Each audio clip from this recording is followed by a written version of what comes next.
Thank you for joining us for yet another discussion as we celebrate the second anniversary of the PPPC in office. With us this afternoon, or with us today rather, we have the Senior Minister within the Office of the President with responsibility for finance, the Honorable Dr. Ashini Singh. Dr. Singh, thank you for joining me. Thank you very much, Ekman. Thanks for inviting me. It's, of course, always a great pleasure to be here and to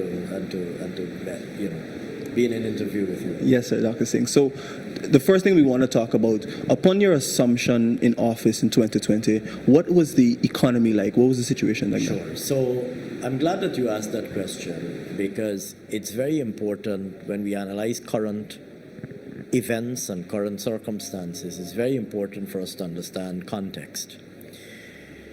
In August 2020, when President Ali assumed the presidency, there was a particular economic context that is very important that we understand. What is that context? The context in which the president assumed office, the domestic economic context at the time at which the president assumed office, comprised the following. It comprised a situation where, first of all, for 5 years, from 2015 to 2020, the APNU-AFC government had systematically over that period been implementing a series of measures that were designed to undermine business confidence, that were designed to affect business competitiveness, and that were designed to affect consumer confidence and consumer and household disposable income. What were some of those measures? First of all, the APNU-AFC had implemented a vast and sweeping regime of punitive tax measures that included increases in taxes on imposition of taxes where they didn't exist previously, and increase of taxes where taxes existed previously, on all manner of things. Taxation of electricity, water, medication, educational supplies, increase in land rentals, increase in fees paid for every single government services. You know, people speak facetiously and joke about the fact that the fee paid by horse cart operators was increased. So a vast range of increases in taxes and imposition of taxes, which created a tremendous burden on the business community and on households. And on top of that, a removal of a lot of the social safety nets that had previously existed, a removal of the cash grant to students, a removal of the subsidy on electricity, subsidy to electricity and water paid by pensioners, removal of all of these social safety nets. So, and then in general, an environment that was completely hostile to business and hostile to the private sector. So you had first and foremost a 5-year period of anti-growth and anti-private sector and anti-household policies implemented by the APNU-AFC. Policies that were clearly and deliberately hostile and antagonistic towards both the private sector and the household sector. Secondly, you had a situation where, having lost a no-confidence motion in December 2018, there was the expectation that in accordance with the Constitution, an election will be held by March of 2019. That constitutional provision was not respected, and an election was not held in March 2019. And instead, the country and the world were regaled with behavior by the APNU-AFC that suggested that they had no respect for the Constitution, they had no respect for constitutional rule or the rule of law, and they had no respect for the principles of democracy. Indeed, their refusal to respect the no-confidence motion sent a clear signal to the world that what was emerging was a return of the dictatorial practices of the pre-1992 PNC. That mere act itself, the mere refusal by the APNU AFC to respect the no confidence motion and the absurd claims about 33 is not bigger than 32 and so on and so forth, that alone sent a second shockwave across the economy. Because no investor wants to invest in a dictatorship that will not respect the will of the people, that will not respect the rule of law. Because if you don't respect the rule of the law, you don't respect things like property rights, you don't respect things like contractual rights, you don't respect things like citizens' rights. So no investor wants to invest in that environment, and nobody wants to do business in that environment. So the mere refusal by the APNU AFC to respect and honor the consequences of the no confidence motion sent a second and even more severe shockwave through the economy. Investors stopped investing. I can tell you that several projects were put on hold immediately. People said, let's wait and see what's going on here, because we don't know. It seems there's under the APNU AFC, it seems that there's an emergent dictatorship unfolding, even at that time. Then eventually, when they had exhausted all of the legal antics and acrobatics that they engaged in, exhausted, all of the absurd claims and going to the CCJ and claiming all sorts of, going to the courts and so on, and when they had exhausted every attempt to frustrate and delay the inevitability of having to face an election, that election was eventually held in March of 2020. Lo and behold, instead of respecting the will of the people, all over the world you have an election in some countries within a few hours, in other countries within 2 or 3 days, you count, a result is announced, and you have a smooth transition. In 2015, you had a smooth transition. You had a count. The People's Progressive Party at that time under President Ramotar demitted office, and President Granger came in and assumed office. That's how democracies work.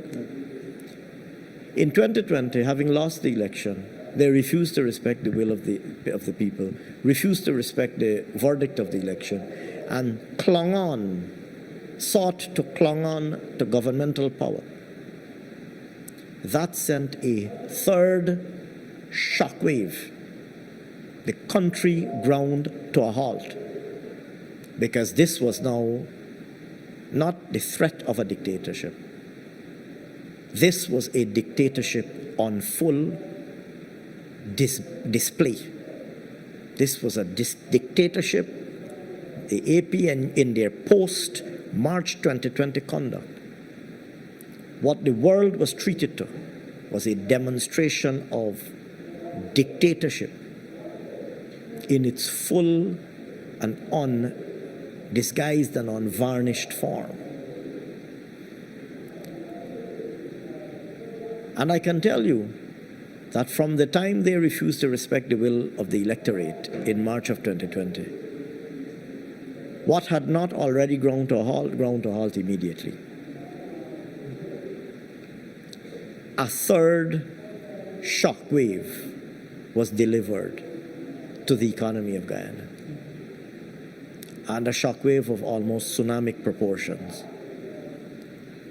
And then you had COVID-19. And COVID-19 brought on a lockdown.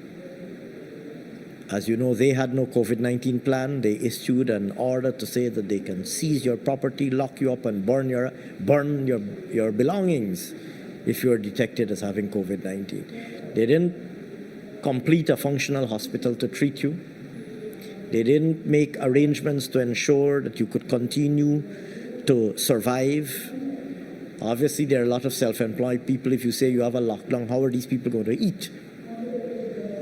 You have market vendors. You have taxi drivers. You have people who work in restaurants. When you say 100% lockdown and you tell these people you can't go to work to earn, these people have children to feed as well. But the David Granger APNU AFC imposed a complete lockdown, made no provisions to treat people or to protect them, and made no provisions even to take care of them economically. So by the time the People's Progressive Party civic government came into office on the 2nd of August 2020, the economy of Guyana was practically on its deathbed. Having been dealt the blow of 5 years of poor APNU AFC policies, having been dealt the blow of the second blow of the refusal to respect the no confidence motion, having been dealt the blow of the refusal to respect the results of the elections, and having been dealt the blow of COVID-19, the People's Progressive Party civic government led by Dr. Mohammed Irfan Ali came into government and met an economy that was on its deathbed. And the president moved immediately to engage with the private sector to find out what were the key issues of concern, key priorities. That was something he did on the first day of work as president. And he set about crafting a plan, first of all, to protect people from COVID-19, keeping people safe, and then secondly, trying to bring people to restore the supply of some energy, some oxygen into the economy, breathe some oxygen into the economy. We rolled out immediately a COVID-19 cash grant program to provide some relief to households. You would recall that was the cash grant program that provided $25,000 to every single household to provide a lifeline of oxygen to households that were crippled by the devastation of the events that I just outlined. And so we implemented one of the first tasks for the new PPPC government was to rescue the economy from the deathbed that it was in, to bring it out of the doldrums, to breathe some oxygen back into the economy, to resuscitate it, bring it back to life, and then put it back on a path of viability and ultimately prosperity. So we did that, first of all, with the emergency budget of 2020.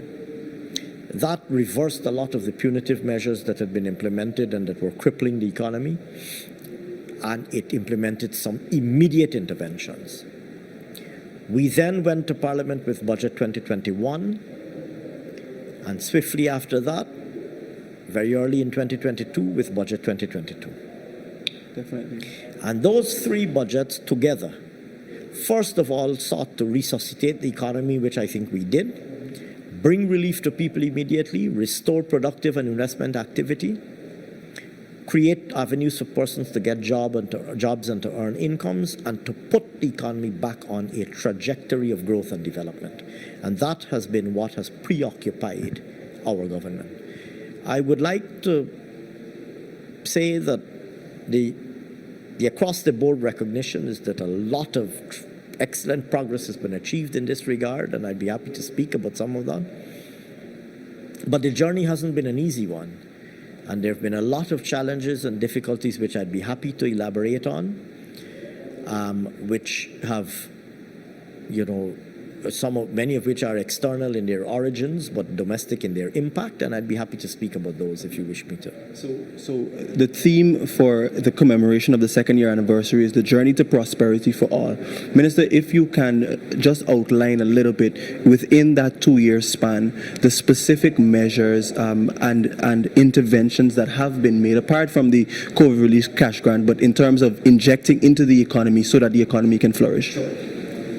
So we are laying the foundation for prosperity for all Guyanese. And we're laying that foundation by doing a number of things, all of which can be bundled under the rubric of investing for transformation. What does that comprise? First of all, it comprises investing very heavily in infrastructure, because infrastructure is a public asset and a public good that is critical for well-being in the future. So by this I mean transport infrastructure, roads and bridges that connect us to our neighbors, connect us to Brazil, connect us to Suriname, improve our connectivity with our neighboring countries even through maritime shipping. So investment in transport infrastructure, opening up new lands for agricultural cultivation. So we are currently working on the road to Brazil. As you know, we just started the Linden to Mabura road. We are working hard with our Surinamese counterparts to keep the bridge to Suriname, on the agenda, and we want that bridge to happen very urgently. We're working very hard on getting private investors to develop our port infrastructure. We're working very hard to build out new roads to open up tens of thousands of acreage of new land for agricultural cultivation. The land in the Ashini Takama area, roads that we're building there, roads that we're building in Berbice, the number 52 and number 58 roads to from Quarantine Highway to Kanji Creek, Parika to Hubu, and opening up the Parika to Sconard bypass, and also linking the Essequibo and Berbice rivers from Bartica to Timeri. Those are all projects intended, transport infrastructure projects intended to open up new acreage and new linkages for productive activity. That's economic opportunity, more production. And improving connectivity between communities.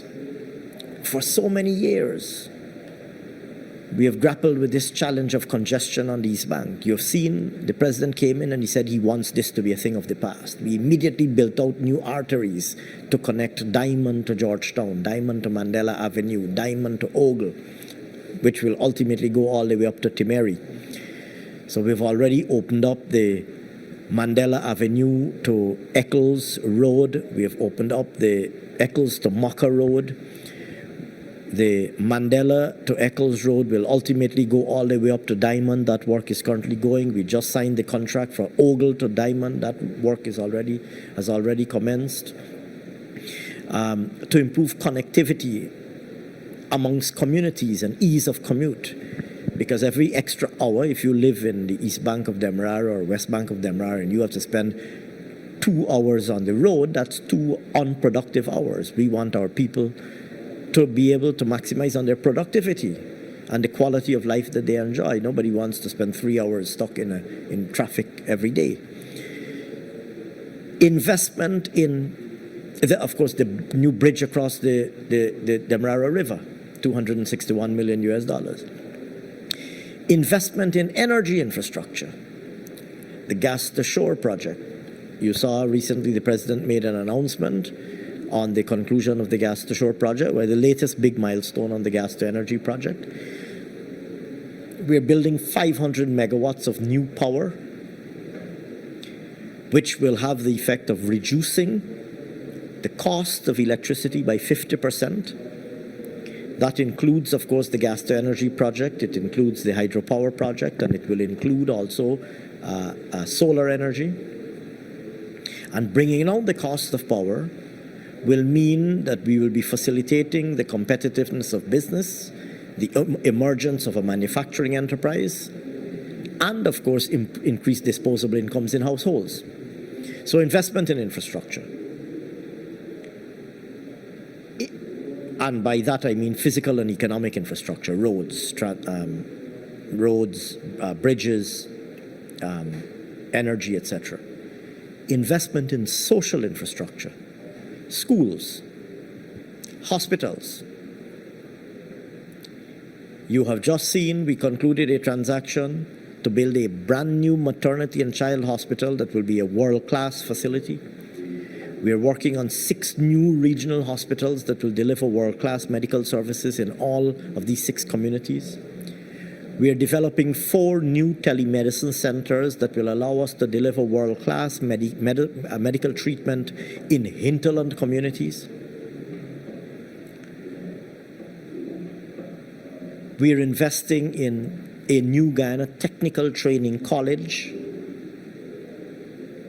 That new Guyana Technical Training College will include the National Oil and Gas Institute, and it will include the National Hospitality and Tourism Institute in Port Morant. We'll be training people for both the international hotels that are opening through the Hospitality Institute, but also for the oil and gas sector. We are investing in expanding the capacity of our existing schools. As you know, we increased the intake in our top secondary schools, Queen's College and other schools, to allow additional persons to be able to access those schools, the intake of our secondary schools. And we're building new schools, new and expanded schools, including like the school that we tragically lost in North Rheinveld that is being rebuilt in Mabaruma. We're rebuilding that. And we're completing schools where they were left off. We completed the Westminster School. We're working on completing the Hope Secondary School. And there are so many others. We're building new schools elsewhere, all with the intention of improving our social infrastructure. We're also investing heavily in improving access to services, tertiary education. We're rolling out the Gold Scholarship Program. We want 50,000 persons to be able to have access. Well, as a matter of fact, the President has said he wants as many people as want to do training remotely. We will give them the scholarship. In the first year alone, we got about 6,000 applicants. In the second year, we got about 4,000 applicants, so a total of about 10,000 applicants doing gold scholarships. Home ownership. When we came into office, there was a backlog. I don't know, tens of thousands of persons were waiting for house lots. We have said we're going to clear that backlog. There was no housing program. There's no housing program. Nobody's getting house lots. We immediately relaunched our housing program. Within just a few months, we distributed 6,000 house lots. I think we are already at about 10,000, and we have said we will distribute 10,000 house lots per annum. By the time we get to 2025, we would have done 50,000. And you can see those new housing schemes being developed in places like Little Diamond, in places like Providence, in I think as you go in behind where the stadium is further in, and then as you go south from places like Sophia, Cummings Lodge, LBI, there are massive new housing developments that are being developed there, turnkey homes that are being developed, low-income house lots, middle-income house lots, making home ownership accessible for every single Guyanese family. We want, if you're a young 20-something-year-old person and you want to own your own home, you must be able to do so. You must be able to fill out your form at the Ministry of Housing, get a house lot, get a letter, go to the bank with your job letter or your proof of income, go to the bank, get a loan, start paying for your house and own your own home as a 20-something-year-old person in Guyana. That is what we want. And so we're rolling out this housing program. You've seen it already. These are not imaginary things. Right. Indeed. These are happening. These are happening. Mm-hmm. Go on the ground. There's nothing that I can say to you that could possibly compare to a visit at that housing scheme, to see those turnkey homes. And to speak to some of the new homeowners. And the list goes on. Whether it is housing, the increases that we've done to old age pensions, to public assistance, the special initiatives that we have announced for persons with disabilities, living with disabilities. So our agenda, and of course, most importantly, attracting investments. We are working very hard to attract investments from all over the world and to promote domestic investment and job creation.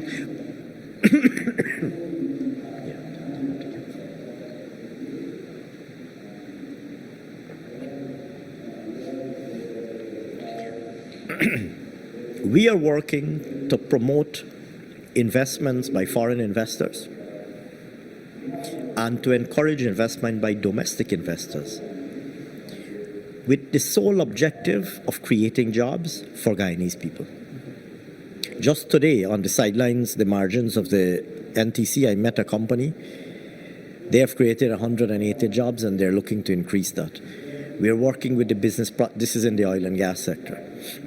We're working with the business process outsourcing sector, the call centers. They've created more than 1,000 jobs. We're working with the tourism and hospitality sector. They're looking at, with all of the hotels that are being created, they're going to create another few thousand jobs. And those jobs are going to be going to Guyanese people. We want every young Guyanese person to be able to get a good job and earn that they're proud of, and earn a good income that they can live comfortably on. That's what everybody wants. And that is what we are committed to delivering. And so the agenda for transformation is an agenda that will see Guyana significantly modernized, but more importantly, modernized in a way that creates life-changing opportunity, life-changing in a positive way, positive life-changing opportunities for each and every Guyanese person. Minister, a few other questions. The Natural Resource Fund, a big part of development that we've seen within that 2 years, and knowing that specifically relates to our oil resources, and many of the conversations that are arising now are around where our oil money is going. Minister Singh, can you give us an understanding of how this oil money it will be used, has been used, and will continue to be used for the development of Guyana? Well, let me say this. Part of the transformation of Guyana is also to transform our legal framework. Because when we came into government, there was a Natural Resource Fund Act that was completely dysfunctional and perverse. It concentrated all of the powers in the Minister of Finance, and it was devoid of accountability and transparency. There was no local content legislation. We embarked immediately to address that. We brought local content legislation. We reformed the NRF. So the NRF has now been established. Our oil revenues go directly into the NRF. And one of the important things that we did in the redesigned NRF was that we introduced a simple rule that can be understood by anybody, anywhere in the world, to govern the transfer of funds from the NRF to the budget. And we stipulated that all spending shall be done through the budgetary process and through full budgetary transparency and parliamentary transparency. So what now happens is all of the money earned by the oil industry, or all of the money due to the state from the oil industry, goes directly into the NRF. Monies can only come out of the NRF based on parliamentary approval. And that parliamentary approval is based on a predefined formula written into the law. Once the Parliament approved the transfer of funds from the NRF to the budget, those transfers may take place. The transfers go from the NRF directly into the consolidated fund intact, and funds are then expended and appropriated and expended out of the consolidated fund in accordance with the budget that is approved by Parliament.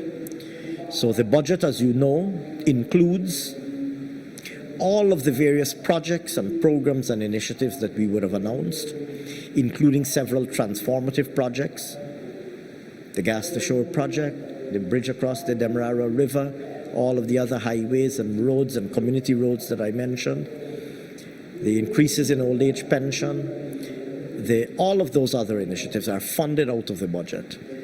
And the transfers from the NRF to the budget is one of the funding sources that supports the implementation of these initiatives. What that allows for is full parliamentary transparency, because the Parliament gets to see how every dollar is being spent. Not just every dollar from the NRF, but every dollar of taxes as well. You have to contrast this with a situation where under the AP and UAFC, an $18 million signing bonus was mysteriously siphoned off and parked in a secret account which they pretended not to exist.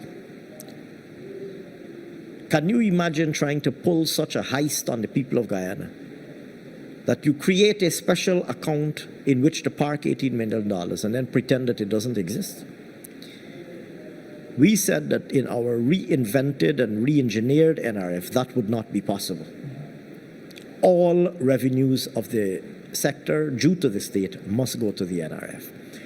So this is just a part, like I said, of the bigger architecture that we're building to strengthen management of our resource revenue and our resource assets, to strengthen accountability and transparency and effective management of our public finances, and to improve the outcomes in the interest of the people of Guyana. Minister, just a follow-up in relation to that. For future reference, we know that in the NRF Act, like you said, is built in a predefined formula that states that there are percentages going forward. How can Guyanese be assured, or let me say, what exactly is going to happen with the percentages that will be coming out monthly and the rest that remains and so on? Well, the rest that remains will continue to be saved in the fund. Okay. The amounts that are transferred will go directly and intact into the consolidated fund. Okay. And are then that amount will then be subject to the same controls that your tax dollars are and that every other dollar of government revenue is subject to. The same rigid controls. First of all, nothing can come out of the consolidated fund unless it is approved in an appropriation act, meaning the Parliament has approved what it will be spent on.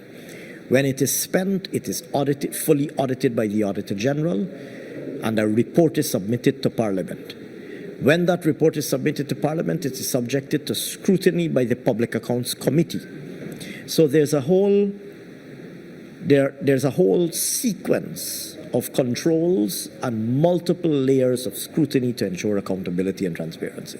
Definitely. Minister, finally, as we wrap, it's been 2 years of the People's Progressive Party civic in office, and now looking to the future, what can we expect coming in the next 3 years and hopefully onwards? What can we expect? I can tell you can expect, first of all, a government led by a president that is committed to serving the people of our country. More than any, that's most important.